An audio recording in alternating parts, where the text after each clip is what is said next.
Welcome to my YouTube channel. Please like and subscribe. पति पत्नी में लड़ाई। कबीरदास प्रतिदिन सत्संग किया करते थे। लोग उनके यहाँ आते और सत्संग के बाद चले जाते थे। एक दिन एक आदमी सत्संग समाप्त होने के बाद भी वहाँ बैठा रहा। तब कबीरदास ने पूछा, क्या बात है? तब उसने कहा कि मैं बहुत दूर से आया हूँ, आपसे कुछ पूछना चाहता हूँ। कबीरदास ने कहा, कहो क्या पूछना है? तब उसने कहा कि मैं एक शादीशुदा आदमी हूँ। हम दोनों पति पत्नी में हमेशा झगड़ा होता रहता है, वह कैसे दूर होगा?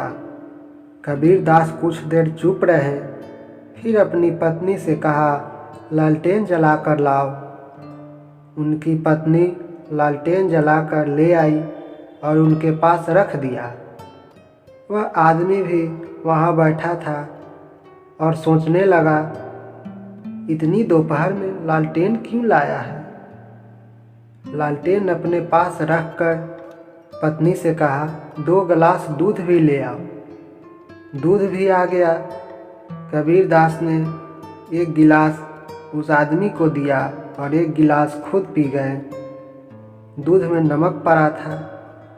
दूध पीने के बाद आदमी ने सोचा, दूध में नमक था फिर भी उन्होंने चुपचाप पी लिया, मैं कहाँ फंस गया? यह तो कोई पागल का घर लगता है।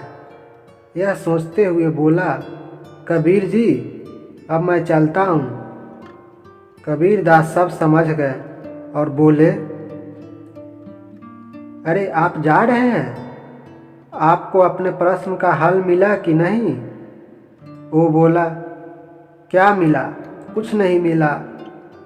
तब कबीरदास ने कहा, मैंने दोपहर में लालटेन मंगाया तो मेरी पत्नी कुछ पूछ सकती थी कि दोपहर में लालटेन की क्या ज़रूरत है? दूध में नमक था लेकिन मैंने उसे पी लिया।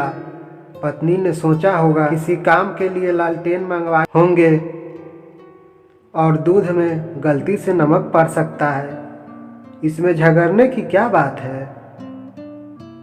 तुम भी एक दूसरे की बात समझो तो झगड़ा नहीं होगी। इतना सुनकर वह समझ गया कि एक सफल गृहस्थ जीवन में आपसी तालमेल और विश्वास जरूरी है। गलती तो इंसान से होती रहती है, इसलिए पति पत्नी में तालमेल और विश्वास बनाकर रहना चाहिए।